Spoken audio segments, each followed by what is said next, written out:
ನಮಸ್ಕಾರ. ವನಜಾ ಮಲೆನಾಡು ಬಂದಾಯಿತು. ಹೊಸ ವಿಡಿಯೋ ತಂದಾಯಿತು. ಬನ್ನಿ ಇವತ್ತು ಜಯಲಲಿತಾ ಸೀರಿಯಲ್ಲು ಹೇಗೆ ಮೂವ್ ಆಗುತ್ತೆ ಮತ್ತು ಏನು ಸ್ಟೋರಿ ನೋಡೋಣ ಬನ್ನಿ. ಅದಕ್ಕೆ ಮುಂಚೆ ನೀವು ನನ್ನ ವೀಡಿಯೋಕ್ಕೆ ಸಬ್ಸ್ಕ್ರೈಬ್ ಮಾಡಿಲ್ಲ ಅಂದರೆ ದಯವಿಟ್ಟು ಸಬ್ಸ್ಕ್ರೈಬ್ ಮಾಡ್ಕೊಳ್ಳಿ. ಹಾಗೆ ಒಂದು ಲೈಕ್ ಕೊಡಿ. ಎಲ್ಲೂ ಸ್ಕಿಪ್ ಮಾಡಬೇಡಿ, ಫುಲ್ ನೋಡಿ, ಗೊತ್ತಾಗುತ್ತೆ ಕತೆ ಏನು ಅಂತೇಳ್ಬಿಟ್ಟು. ಜಯಲಲಿತಾಗೆ ಅವ್ರ ಅತ್ತಿಗೆ ಕರೆದುಬಿಟ್ಟು ನಿನ್ನೆ ಫೋನ್ ಮಾಡಿ ಕರೆದಿದ್ರು, ಬಾ ಇಲ್ಲಿ ಲೊಕೇಶನ್ ಕಳಿಸ್ತೀನಿ ಅಂತೇಳ್ಬಿಟ್ಟು ಅಲ್ಲಿಗೆ ಹೋಗಿದ್ದಾಳೆ.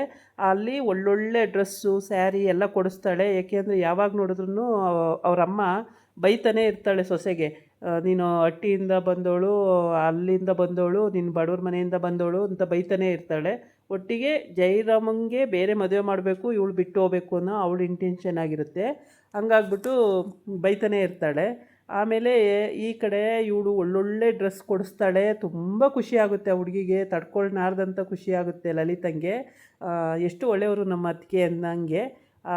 ಸರಿ ಅಂತ ಹೇಳ್ಬಿಟ್ಟು ತುಂಬಾ ಡ್ರೆಸ್ ಎಲ್ಲ ಕೊಡಿಸ್ತಾಳೆ. ಎಲ್ಲವನ್ನೂ ತಗೊಂಡು ಅಲ್ಲಿಂದ ಮನೆಗೆ ಬರ್ತಾಳೆ.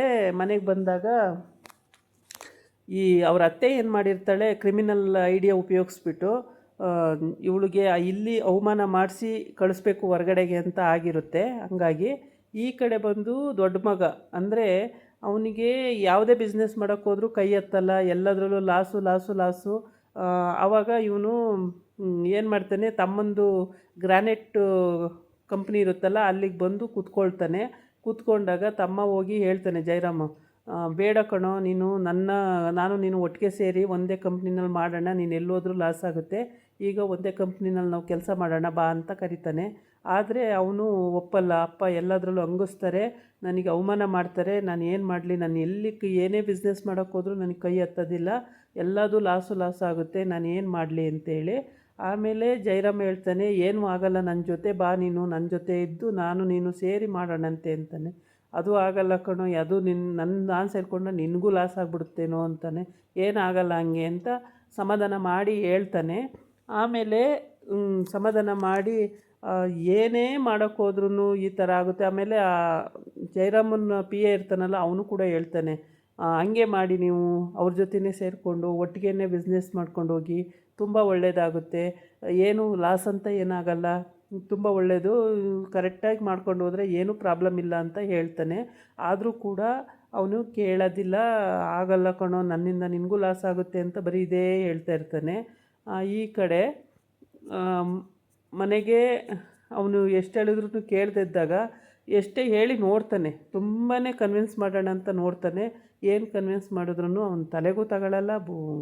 ಅವನು ತಿರ್ಗಾ ಆಯಿತು ಮಾಡೋಣ ಬಿಡು ಅಂತಲೂ ಕೂಡ ಹೇಳಲ್ಲ. ಇವನು ಸುಮ್ಮನೆ ಆಗ್ತಾನೆ. ಇನ್ನೇನು ಮಾಡೋದು, ಎಷ್ಟು ಹೇಳಿದ್ರು ಅವ್ನು ಕೇಳಲ್ಲ. ಅಣ್ಣ ತಮ್ಮ ಎಷ್ಟು ಹೇಳೋವಷ್ಟು ಹೇಳ್ತಾನೆ, ಕೇಳೋದೇ ಇಲ್ಲ. ಎಲ್ಲದಕ್ಕೂ ನಾನು ಲಾಸ್ ಆಗುತ್ತೆ ಅಂದರೆ ಏನು ಮಾಡೋಕ್ಕಾಗುತ್ತೆ, ಇನ್ನೊಂದು ಕೈ ಹಾಕಬೇಕು, ಅದರಲ್ಲಿ ಲಾಭ ತಗೋಬೇಕು. ಈ ಕಡೆ ಬಂದು ಅವನ ಹೆಂಡ್ತಿ ಇಲ್ಲಿ ಆರಾಮಾಗಿ ಚೆನ್ನಾಗಿ ಹೊಂದ್ಕೊಂಡು ಅವರ ಅಕ್ಕ ಜೊತೆ ಆರಾಮಾಗಿ ಆ ಕಡೆ ಲಲಿತಾ ಬಗ್ಗೆ ಚಾಡಿನೋ ಏನೋ ಹೇಳ್ಕೊಂಡು ಆರಾಮಾಗಿ ಇವಳು ಕಾಲ ಕಳ್ಕೊಂಡು ಆ ಮನೆಯಲ್ಲಿ ಆರಾಮಾಗಿ ರಾಣಿ ಥರ ಇದ್ದಾಳೆ. ಪ್ರತಿಯೊಂದಕ್ಕೂ ಅಕ್ಕ ಏನು ಹೇಳ್ತಾರೋ ಅದು ಕೇಳೋದು, ಅವ್ರು ಏನು ಮಾಡಬೇಡ ಅಂತಾರೋ ಅದು ಮಾಡಲ್ಲ, ಏನು ಮಾಡು ಅಂತಾರೋ ಅದು ಮಾಡೋದು, ಆ ಥರನೇ ಮಾಡ್ಕೊಂಡಿರ್ತಾಳೆ. ಆಮೇಲೆ ಊಟಕ್ಕೆ ಅಂತೇಳ್ಬಿಟ್ಟು ಜಯಲಲಿತಾ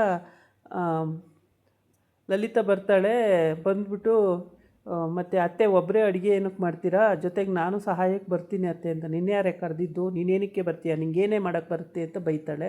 ಆವಾಗ ಮಗಳು ಅಲ್ಲೇ ನಿಂತಿರ್ತಾಳೆ, ನೋಡ್ತಾ ಇರ್ತಾಳೆ. ಅಜ್ಜಿ ಕೂಡ ಏನೂ ಮಾತಾಡಲ್ಲ, ಸುಮ್ಮನಾಗುತ್ತೆ. ಇಲ್ಲ ಅತ್ತೆ, ನಾನು ನಿಮಗೆ ಎಲ್ಪ್ ಮಾಡ್ತೀನಿ, ಏನೇನು ಬೇಕು ಎಲ್ಲನೂ ನಾನು ಕಲಿಬೇಕತ್ತೆ ಅಂತಾಳೆ. ನೀನು ಕಲಿಯೋದು ಅಷ್ಟೆಲ್ಲ ಇದೆ, ಏನು ಕಲಿಯೋದು ಬೇಡ, ಏನೂ ಬೇಡ, ಸುಮ್ಮನೆ ಕೆಲಸ ನೋಡು, ಏನಕ್ಕೂ ಬರಬೇಡ ನೀನು ಅಲ್ಲಿ ಅಂತ ಬೈತಾಳೆ. ಬರಕೂಡ್ದು ನೀನು ಅಂತೇಳಿ ಓರ್ಗೀತಿ ಕರ್ಕೊಂಡು, ಅಂದರೆ ತಂಗಿ ಮೈದನ ಹೆಂಡ್ತಿ ಕರ್ಕೊಂಡು ಅಡುಗೆ ಮನೆಗೆ ಹೋಗ್ತಾಳೆ. ಬಾ ಹೋಗಿ ಅಡುಗೆ ಮಾಡೋಣ ಅಂತೇಳ್ಬಿಟ್ಟು ಅವಳು ಅಡುಗೆ ಮಾಡೋಕ್ಕೆ ಹೋಗ್ತಾಳೆ. ಆವಾಗ ಇವಳಿಗೆ ಬೇಜಾರಾಗುತ್ತೆ, ಬಾಯಿಗೆ ಬಂದಂಗೆಲ್ಲ ಬೈತಲೇ ಇರ್ತಾಳಲ್ಲ, ತುಂಬ ಬೇಜಾರಾಗುತ್ತೆ. ಬೇಜಾರಾದಾಗ ಅವಳೇನು ಮಾಡ್ತಾಳೆ, ಸುಮ್ಮನೆ ಮುಖ ಸಪ್ಪಗೆ ಮಾಡಿಕೊಂಡು ನಿಂತಿರ್ತಾಳೆ. ಅದಕ್ಕೆ ಅವ್ರ ಅತ್ತಿಗೆ ಹೇಳ್ತಾಳೆ, ನೀನು ಲಲಿತಾ ಹೋಗು ಅಡುಗೆ ಮಾಡು, ಅವ್ರು ಏನು ಹೇಳ್ತಾರೆ ನೋಡೋಣ, ಹೇಳಿ ನಾನು ಇದ್ದೀನಿ, ನೀನು ಹೋಗಿ ಅಡುಗೆ ಮಾಡು ಅಂತ ಹೇಳ್ತಾಳೆ. ಆಮೇಲೆ ಸರಿ ಅಕ್ಕ ಅಂತೇಳಿ ಇವಳು ಅಡುಗೆ ಮನೆಗೆ ಹೋಗೋಕ್ಕೆ ರೆಡಿ ಆಗ್ತಾಳೆ. ಆಮೇಲೆ ರೆಡಿ ಆಗ್ತಾಳೆ. ಆಮೇಲೆ ನೀನು ನಿನ್ನೆ ಕೊಡಿಸಿದ್ನಲ್ಲ ಅದು ಸೀರೆ ಉಟ್ಕೋ, ಆಮೇಲೆ ಒಡವೆ ಹಾಕೋ ಅಂತೇಳಿ ಹೇಳ್ತಾಳೆ. ಆಯ್ತಕ್ಕ ಅಂತ ಒಪ್ಕೊತಾಳೆ.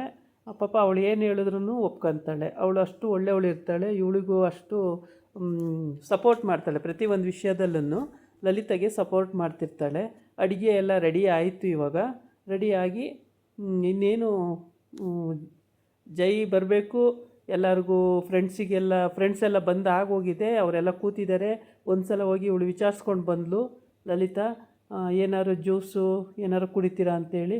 ನಾವು ಎಣ್ಣೆ ಕುಡಿಯೋರು ಜ್ಯೂಸ್ ಕುಡಿಯಲ್ಲ ಅಂತ ಹೇಳಿ ವ್ಯಂಗ್ಯವಾಗಿ, ಕೆಲಸದವ್ರೇನು ಇಷ್ಟು ನೀಟಾಗಿರೋರನ್ನ ಕೆಲಸಕ್ಕೆ ಇಟ್ಕೊಂಡವ್ರೆ ಹಾಗೆ ಹಿಂಗೆ ಅಂತೆಲ್ಲ ಮಾತಾಡ್ತಾರೆ. ಹೌದಾ, ಹಂಗಾದರೆ ಏನು ಕುಡಿತೀರಾ? ಅದು ಎಣ್ಣೆ ಕುಡಿಯೋದು ಒಳ್ಳೆಯದಲ್ಲ ಶರೀರಕ್ಕೆ, ಅದು ಕೆಟ್ಟದಾಗುತ್ತೆ ಹಾಗೆ ಹಿಂಗೆ. ಕೆಲಸದವರು ನೋಡು ನಮಗೆ ಬುದ್ಧಿ ಹೇಳೋಂಗಾಗ್ಬಿಟ್ರು ಅಂತ ವ್ಯಂಗ್ಯವಾಗಿ ನಗ್ತಾ ಇರ್ತಾರೆ. ಆಮೇಲೆ ಜೈ ಎಲ್ಲೋದ ಬರಲಿಲ್ವಲ್ಲ ಇನ್ನೂ ಅಂತ ಇವ್ರು ಮಾತಾಡ್ತಾ ಇರ್ತಾರೆ. ಆವಾಗ ಫೋನ್ ಮಾಡ್ತೀನಿ ತಾಳಿ ಅಂತೇಳಿ ಹೋಗ್ತಾಳೆ. ಈ ಕೆಲಸದವ್ರ ಹತ್ರ ಜೈ ನಂಬರ್ ಇರುತ್ತಾ?